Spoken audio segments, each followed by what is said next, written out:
মুহতারাম হাজিরিন, আমি আপনাদের সামনে যে আয়াতে কারিমা তেলাওয়াত করেছি, আয়াতের মধ্যে আল্লাহ তাআলা তাওবার গুরুত্ব, তাওবার ফজিলত সম্পর্কে আলোচনা করেছেন। সংক্ষিপ্ত পরিচয়ে কয়েকটি কথা বলার চেষ্টা করব। ওমা তৌফিকি ইল্লা বিল্লাহ। আল্লাহ তাআলা কোরআনে কারিমের মধ্যে বলেন, কুল ইয়া ইবাদিয়াল্লাযীনা আসরাফু আলা আনফুসিহিম লা তাকনাতু মির রাহমাতিল্লাহ ইন্নাল্লাহা ইয়াগফিরুয যুনুবা জামিআ ইন্নাহু হুয়াল গফুরুর রহিম। আল্লাহ তাআলা বলেন, হে আমার বান্দারা, তোমরা যারা গুনাহ করতে করতে নিজের প্রতি জুলুম করেছ, তোমরা আমি আল্লাহ তাআলার কাছে নৈরাশ হয়ো না, কেননা আমি আল্লাহ তাআলা তোমাদেরকে মাফ করিয়া দেব।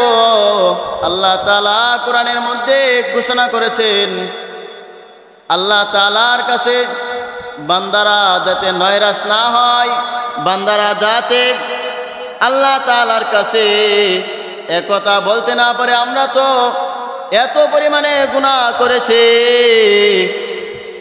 যার কারণে কি আল্লাহ তাআলা আমাদেরকে মাফ করবেন।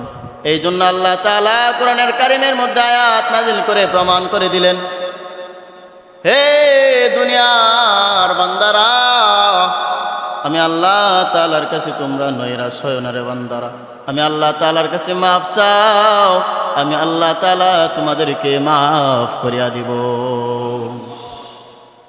ভাইরা আমার, যে আল্লাহ তাআলা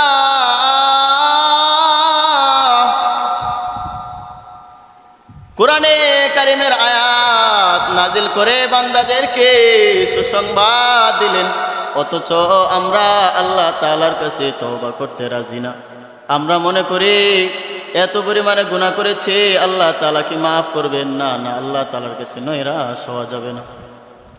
আল্লাহ তাআলা প্রথম আসমানে এসে বান্দাদেরকে ডাকে, হে আমার বান্দারা,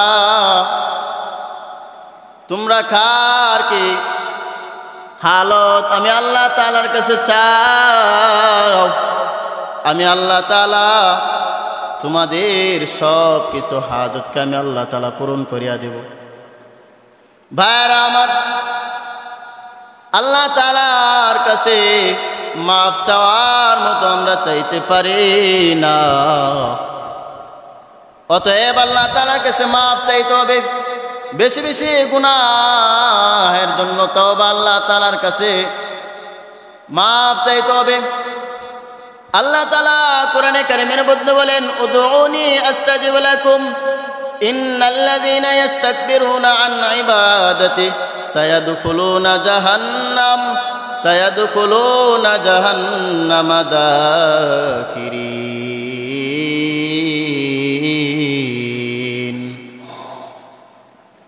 ভাইরা আমার, আল্লাহ তাআলা কোরআনে কারিমের মধ্যে বলেন, যারা আমি আল্লাহ তাআলার কাছে দোয়া করতে অহংকার করে, মাফ চাইতে আমি আল্লাহ তাআলার কাছে অহংকার করে, আমি আল্লাহ তাআলা তাদেরকে অবশ্যই জাহান্নামের আগুনের মধ্যে গ্রেফতার করব। এই জন্য আমাদেরকে আল্লাহ তাআলার কাছে বেশি বেশি মাফ চাইতে হবে। বনি ইসরাইলের এক যুবক, যে যুবক অন্যায় অপরাধ করার কারণে গ্রামের লোকেরা তাকে গ্রাম থেকে তাড়িয়ে দেয়, এলাকার সমস্ত লোকেরা ওই যুবককে গ্রাম থেকে বের করে দেয়, এমন এক বিরান শূন্য এলাকার মধ্যে, এক জঙ্গলের মধ্যে রেখে আসে, যেখানে না আছে খানা পিতা, না আছে কথা বলার মানুষ, না আছে কার সাথে কথা বলবে। সেইখানে এমন এক জঙ্গলের মধ্যে রেখে আসছে। এখানে ওই জঙ্গলের মধ্যে রেখে আসার কারণে আস্তে আস্তে ওই লোকটা অসুস্থ হয়ে যায়। অসুস্থ হইতে হইতে এক পর্যায়ে মুমূর্ষু অবস্থায় হয়ে যায়। ওই লোকটা কিছু না পেয়ে মৃত্যুর আগ মুহূর্তে আল্লাহ তাআলার কাছে দুটো হাত তুলে আল্লাহ তাআলাকে বলতেছেন, ও দয়ার মালিক, দুনিয়ার সমস্ত মানুষেরা আমাকে তাড়িয়ে দেয়, দুনিয়ার সমস্ত মানুষেরা আমাকে তাড়িয়ে দিয়েছে।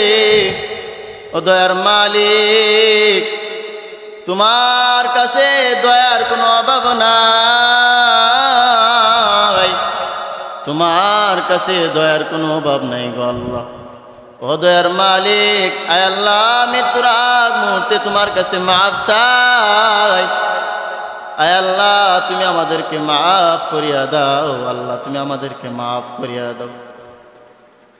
এভাবে আল্লাহ তাআলার কাছে দোয়া করে ওই যুবক দুনিয়া থেকে চলিয়া যায়, এক পর্যায়ে দুনিয়া থেকে চলিয়া যায়। আল্লাহ তাআলা ওই জামানার পয়গম্বর মূসা আলাইহিস সালামকে স্বপ্নে যোগে বলেন, পয়গম্বর, যা অমুক জঙ্গলের মধ্যে আমার এক বান্দা মৃত্যু অবস্থায় আছে, তার কাফন দাফনের ব্যবস্থা করো, তাকে কাফনের ব্যবস্থা করো, দাফনের ব্যবস্থা করো, এবং ওই সমস্ত এলাকার মানুষদেরকে ঘোষণা দিয়ে দাও, যারা ওই যুবকের জানাজার মধ্যে অংশগ্রহণ করবে আল্লাহ তাআলা সমস্ত মানুষের গুনাহকে মাফ করিয়া দিবেন। বলেন না সুবহানাল্লাহ। আল্লাহ তাআলা ঘোষণা দিয়ে দেন পয়গম্বর মূসা আলাইহিস সালামকে। পয়গম্বর মূসা আলাইহিস সালাম ওই যুবকের কাফন দাফনের ব্যবস্থা করেন, কাফনের ব্যবস্থা করেন, এবং ওই এলাকার মধ্যে ঘোষণা দিয়ে দেয়। এলাকার মধ্যে ঘোষণা দেওয়ার পর গ্রামের সমস্ত মানুষেরা কাতার ধরে ধরে আসতে থাকে। এসে দেখে তো সেই যুবক, যে যুবককে অন্যায় অপরাধ করার কারণে গ্রাম থেকে তাড়িয়ে দেয়। গ্রামের লোকেরা পয়গম্বর মূসা আলাইহিস সালামকে বলেন, পয়গম্বর, আমরা তো এই যুবককে গ্রাম থেকে অপরাধ অন্যায় করার কারণে বের করিয়া দিয়েছি, এই তো সেই যুবক। পয়গম্বর মূসা আলাইহিস সালাম আল্লাহ তাআলার কাছে বলতেছেন, ও দয়ার মালিক, আয় আল্লাহ, আপনি তো বলেছেন এই যুবকের কাফন দাফনের ব্যবস্থা করার জন্য, এবং এই যুবকের জানাজা যারা পড়বে তাদেরকে সমস্ত গুনাহ মাফ করিয়া দেওয়া হবে। পয়গম্বর এই কথা বলার কারণে আল্লাহ পাক রব্বুল আলামিন পয়গম্বর মূসা আলাইহিস সালামকে বলেন, পয়গম্বর, তারা যা বলেছে তাও সঠিক, আমি আল্লাহ তাআলা যা বলেছি তাও সঠিক, তবে একটা কথা শুনে রাখো, ওই যুবক মৃত্যুর আগ মুহূর্তে কাউকে না পেয়ে আমি আল্লাহ তাআলার কাছে এমনভাবে মাফ চাই, আমি আল্লাহ তাআলার কাছে এমনভাবে তওবা করে, যার কারণে আমি আল্লাহ তাআলা তার দোয়া, তার খালি হাত ফিরিয়ে দিতে আমি লজ্জা বোধ করি। এবং ওই যুবক ওই দিন যদি সারা দুনিয়ার সমস্ত মানুষের জন্য যদি তওবা করত, সারা দুনিয়ার মানুষের জন্য যদি মাফ চাইতো, আমি আল্লাহ তাআলা সারা দুনিয়ার সমস্ত মানুষের গুনাহকে মাফ করে দিব। আল্লাহ আল্লাহ क्या मुबारक नाम है, अल्लाह अल्लाह क्या मुबारक नाम है, अल्लाह अल्लाह इचे शेरे निस्तो नाम शिरो शौकमी कुनाद जानम तनाम। भाइर आमार, আল্লাহ তাআলার কাছে মাফ চাইলে আল্লাহ তাআলা মাফ করতে পারেন না? অবশ্যই আল্লাহ তাআলা আমাদেরকে মাফ করতে পারেন। কেন? আল্লাহ তাআলার কাছে দয়ার কোনো অভাব নাই। আল্লাহ তাআলার কাছে কোনো বান্দা যদি দুটো হাত তুলে আল্লাহ তাআলার কাছে কান্নাকাটি করে, আল্লাহ আমার এই হাতটা তুমি পুরা করে দাও, বান্দা দোয়া চাইতে চাইতে যদি তার চোখ দিয়া যদি নাকের ডগায় পানি আসার আগে আল্লাহ তাআলা ওই বান্দার সমস্ত গুনাহকে মাফ করে দেন। এই জন্য আমরা আল্লাহ তাআলার কাছে মাফ চাইব, বেশি বেশি তওবা ইস্তেগফার করব তো ইনশাআল্লাহ। ভাইরা আমার, আশরাফ আলী থানভী রহমাতুল্লাহি আলাইহি এর কিতাবের মধ্যে একটি ঘটনা লেখেন। এক এলাকার মধ্যে অনেক বানর, বিশাল বানর, অনেকগুলো বানর থাকার কারণে গ্রামের মানুষ অসন্তুষ্ট হয়ে যায়। গ্রামের লোকেরা অসন্তুষ্ট হয়ে যায়।